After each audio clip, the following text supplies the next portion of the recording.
This is a live look outside of Temple's campus. It is 48 degrees and sunny.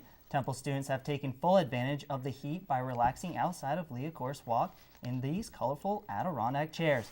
Hello and welcome to Temple Update. I'm Cody Butler. And I'm Maxine Bentzel. Those temperatures are a lot different than what students were feeling just 1 week ago. We were just at the tail end of the third worst winter in Philadelphia's history. The city of brotherly love was hit with over 59 inches of snow, and it caused Temple to cancel 2 days of school and send students home early and even open late 2 times. But that cold weather is not a problem for Philadelphians anymore because spring is here and the temperatures are proving it. Alia Dixon is live at Temple's Founders Garden, what people are saying about finally seeing the spring temperatures. Alia? After a long, cold, brutal winter, there is nothing like having some fun in the sun. Now that spring has arrived, people are finally able to go outdoors and enjoy the beautiful weather. I was able to talk to some people about the spring season, and I was also able to feel and see how the warm climate has changed the vibe in and around Temple. Great transformations. As the temperatures continue to rise, flowers start to bloom and nature's greenery begins to unfold. Not only can spring change a person's mood, it also alters the way people dress and interact with the atmosphere. Oh my God, I am so much happier. I'm just happy to be up and about and out. It really makes you feel like you want to be up and about. Beautiful. We've had a far too long winter, and we had 3 inches of snow last week up in Jersey. So we're excited to be in Philly, checking it out and enjoying this beautiful day. My daily routine is a lot funner because I'm going out more, have a lot more plans, and it's just a lot more fun overall. People are taking advantage of the nice weather and can feel the energy in the air. During the springtime, people can be seen participating in more outdoor activities, like making it a point to eat outdoors and taking leisurely strolls while socially interacting in neighborhood parks. What I like most about spring is I can go outside, I can go surfing, and just have a lot more fun outside, just be in the sun. Now that spring has arrived, you can now shed those extra layers of clothing and put away your hats and gloves. I'm sure that we are all hoping that this is only the beginning for the warm, sunny days that are yet to come. During the spring, people can reconnect with nature and absorb the beauty of the environment. In addition, campus life begins to regain its livelihood. Many Temple students can be seen interacting with their peers and soaking up the sun rays outside of Paley Library. Reporting for Temple Update, I'm Alia Dixon. And there are only a few more weeks of school left, and those temperatures are giving me summer fever. I can't wait for summer to start. Me too, but with this temperature, it feels like it already did. Let's go to Aryann, who is live outside with our current weather conditions. Aryann.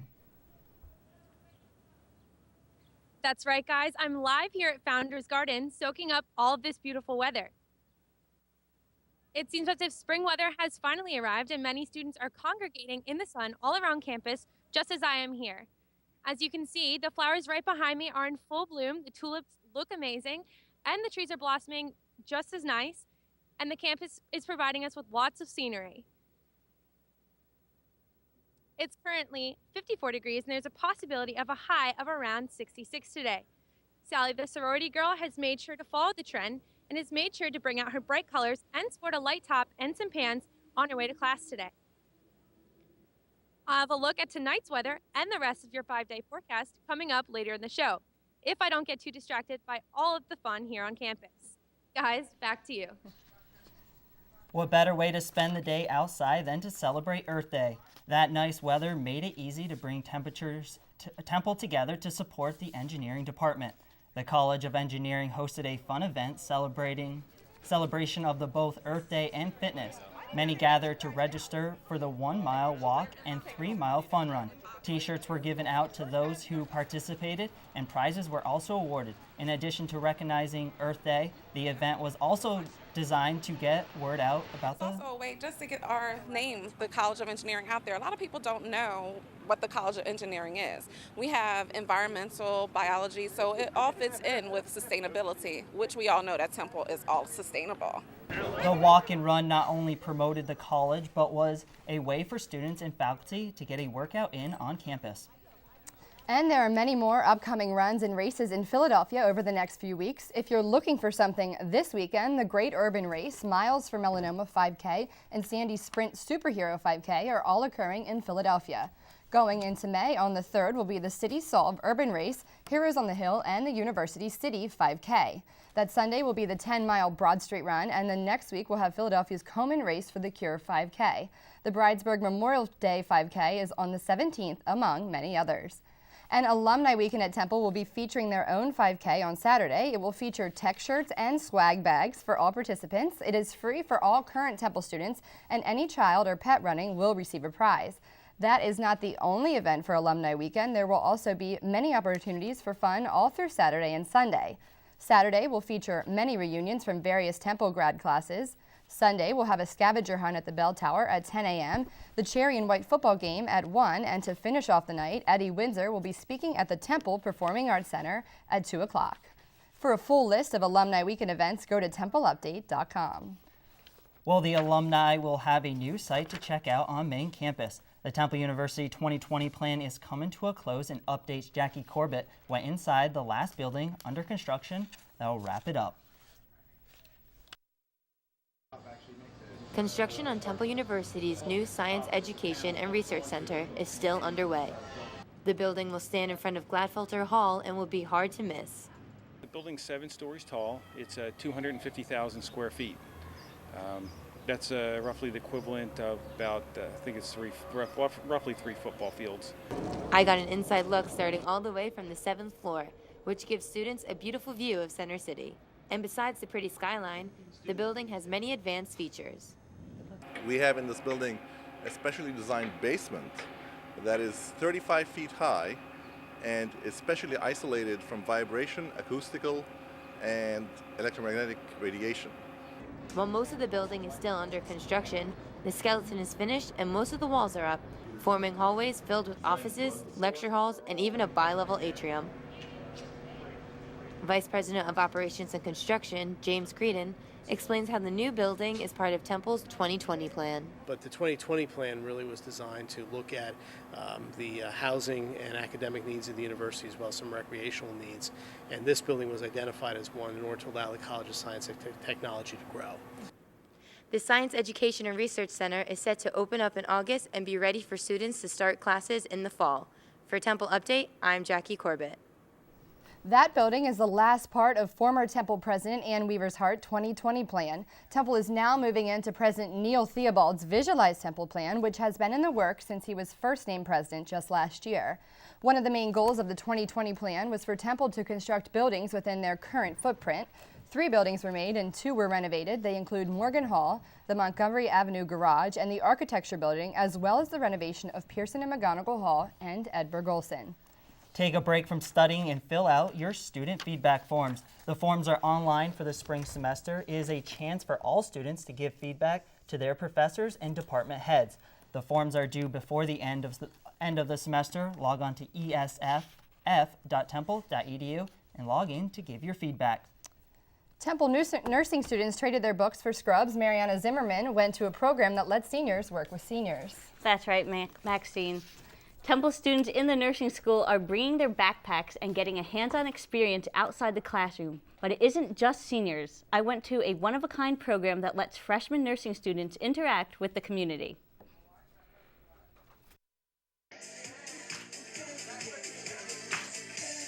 This may not look like your typical Temple class. Well, it isn't. Temple nursing students follow a curriculum that other students may be unfamiliar with. One crucial part of this curriculum is called clinicals, which are actual observations and treatment of patients. Professor Elizabeth Elkind explains how Temple's program introduces freshmen to clinicals first semester. The first semester they do have some exposure and observation in the acute care, but this second semester we actually have them out in the community. Not only do clinicals start freshman year, but Temple nursing students also benefit from living and learning in Philadelphia. I think it's going to help us when we graduate to fully be ready to be working wherever we need to be. It gives them a wealth of diversity and a lot of opportunities that they may not have in other settings that don't have the access that we have here in Philadelphia. North City Congress is just one of many locations Temple nursing students partake in clinicals throughout their career at Temple, which allows students to give back to their community while continuing their education. This has been a wonderful partnership with the School of Nursing. As for our members, they get state-of-the-art, up-to-date information about taking care of their health, being healthier, screenings, etc. The members here seem to really enjoy our presence. They've thanked us. It's good to hear that feedback from multiple people throughout the community. We try to keep them young here. I think that's our main goal. Clinicals are vital to Temple's nursing program and also provides them with a way to give back to the people of Philadelphia. Thanks, Marianna. It is really cool to see that the nursing students are able to get into the field on their freshman year. Thanks, Marianna. Still to come on Temple Update, students studying abroad in London have many options when it comes to transportation. Our London correspondent, Jade Jarvis, will tell you all about it. Plus, Desiree Gaines will tell you what to look for in your landlord. I'm Rebeccah Hendrickson here at the Sports Desk. The nation's most historic track and field meet is underway right now here in Philadelphia. Aryann Cuda is back in the studio with what you can expect your weekend with her Weekend Weather Watch. Stay tuned, we'll be right back. Now let's jump time zones to England to hear from one of our reporters in London.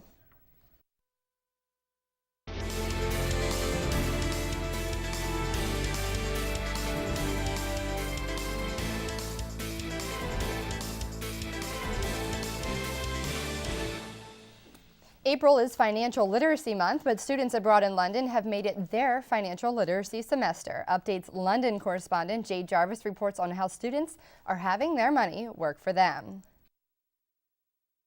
Semester abroad quickly coming to an end, most Temple London students have finessed the art of budgeting, saving money on transportation and other amenities by taking advantage of various resources. Olivia Hawkins is a Temple London student.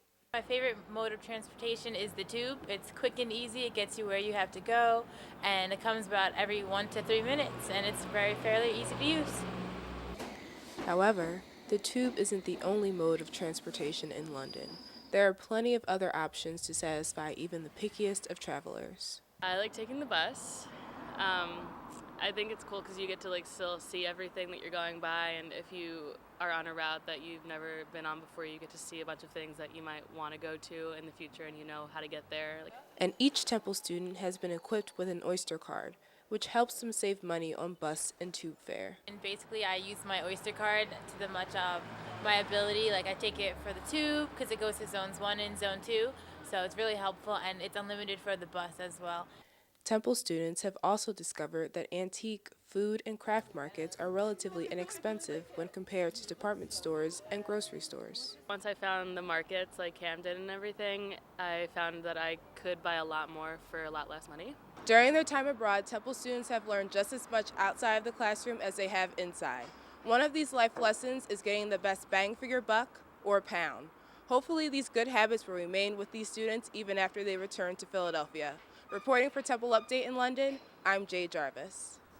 Budgeting is important for students on main campus as well. With the semester coming to an end, finding the perfect house for your budget is important, and choosing off-campus housing can be a gamble. Desiree Gaines has the inside scoop on what to look for when searching for that perfect lease. That's right, Cody. A website created by Temple alum has gotten some buzz from how it helps students pick housing. Who's Your Landlord is currently helping students find quality housing in over 25 colleges and universities and continues to expand. For all you still looking for your apartments next year, here are some tips. First thing, amenities. You want to see what you will hear to pay for every month, outside of rent. Some landlords combine rent, electricity, and water every month, so it is definitely an important thing to ask about before you sign that lease. Another item to ask about is building security. Some landlords offer security systems while others don't, which brings us to proximity to campus. If you are close to campus, your building may fall within Temple Police jurisdiction. However, if it doesn't, you want to be sure that you have the right security needed. And lastly, for all you pet owners, make sure to ask your landlord if pets are allowed. You don't want your dog to be without a home if you find the perfect one. All of these are important to consider when you're picking where you will live next year. A link to Who's Your Landlord as well as other exclusive content can be found on templeupdate.com. Coming up on Temple Update, Rebeccah Hendrickson is at the Sports Desk. And Aryann Cuda is back in the studio with what you can expect for your 5-day forecast. Don't go anywhere. We'll be right back.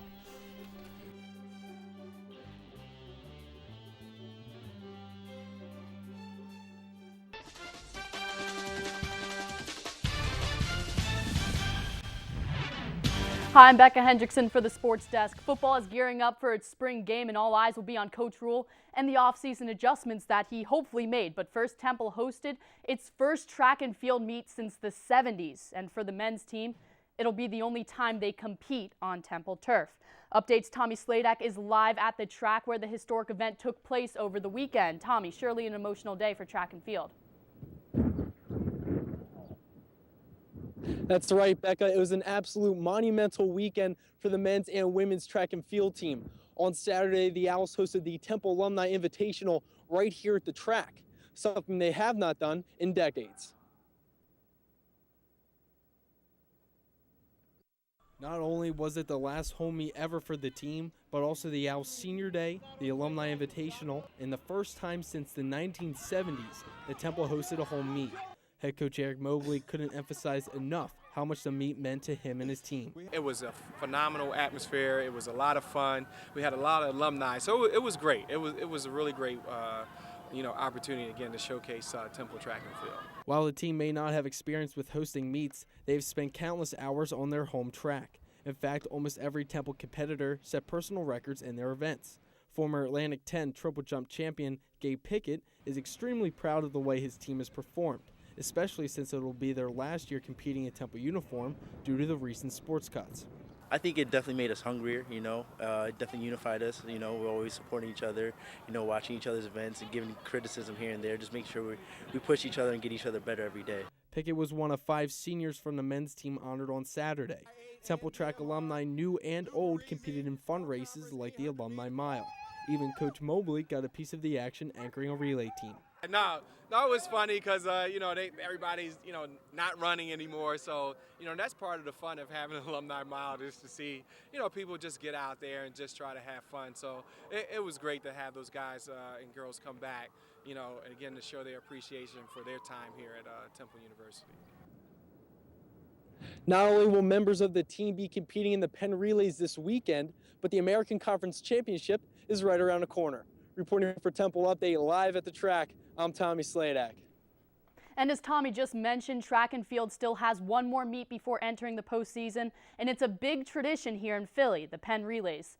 Now, you're looking right now at last year's meet, but the gun sounded just hours ago at this year's Penn Relays, the longest running college meet in the country.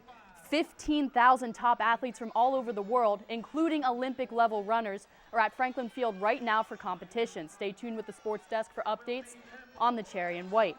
And speaking of the Cherry and White, football is set to play in its annual spring game this weekend, and Temple fans are looking to see how the team improved after just a 2-win season. Here are some Sports Desk highlights. Now, my eye Saturday will be on sophomore quarterback P.J. Walker. He emerged midway through his freshman season and became the only player in Temple history to string together 7 consecutive 200-pass-yard games.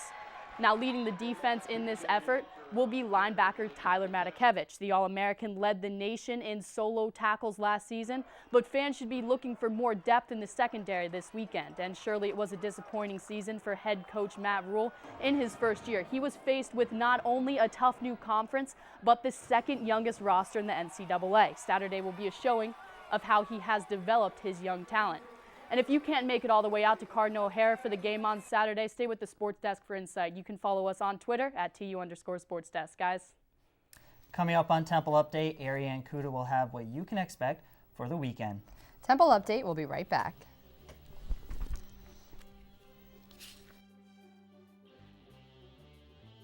And that spring weather brought out people to Ambler's campus as well. Updates, Diana Padre went to check out what the Easter Bunny brought for spring. Is finally here, and what better way to enjoy it than with the community? The Criminal Justice Society at Temple University celebrated their family-friendly spring egg hunt event. Guests remained busy with several fun activities presented, like coloring games, movies, egg toss, and of course the exciting egg hunt. The organization encouraged families to come out and enjoy the fun at Ambler campus. This free event was open to all public and of course Temple students, faculty, and staff. Many local residents were happy with the outcome. I think it's good for the community. I think that it's good to get everybody together and Along with many activities, there was healthy as well as many tasty treats provided at no charge. Family and friends enjoyed the free event, and they believe it was a creative way to bringing the community together. The kids are enjoying it. There's candy, which always is a big hit. There's food, there are art projects. Marianna, president of the Criminal Justice Society, was very pleased with the outcome. It's the first year that we were able to get other societies involved, which is really exciting because it brought more creativity. As for now, Brianna and the team are getting ready for their next Family Fun Day. This is one of the many events Temple has to offer. For more information about how you can get involved or how you can come and join the fun, visit temple.edu. Reporting for Temple Update, I'm Diana Padre. I am so glad it was nice last weekend. It was the perfect time to be home for the holidays and spend some time outside. It definitely was. I'm just worried that the temperatures are going to fall again. Let's go to Aryann Cuda, who has our 5-day forecast. Aryann, are those temperatures going to drop? Well, guys, as I mentioned earlier, we're experiencing wonderful spring weather outside today with a high of 66, and temperatures should stay consistent for the rest of your 5-day forecast. There will be no need to pull out your winter jacket tonight, but tonight you might want to snuggle under an extra blanket as temperatures will drop to a severe 43 degrees. Tomorrow we'll see a high of about a 64, and there is going to be a 50% chance of showers after 2 p.m., and there's also going to be a chance of some rain after midnight. Saturday, it's looking like it's going to be the nicest day of the week, temperature-wise, with partly sunny skies and a high of 72. There's a slight chance of rain during the day, but nothing a light jacket can't take care of. Sunday, we're going to see a high of 63 under mostly sunny skies, and at night, temperatures will drop to about 42. Heading into next week, the spring weather should continue.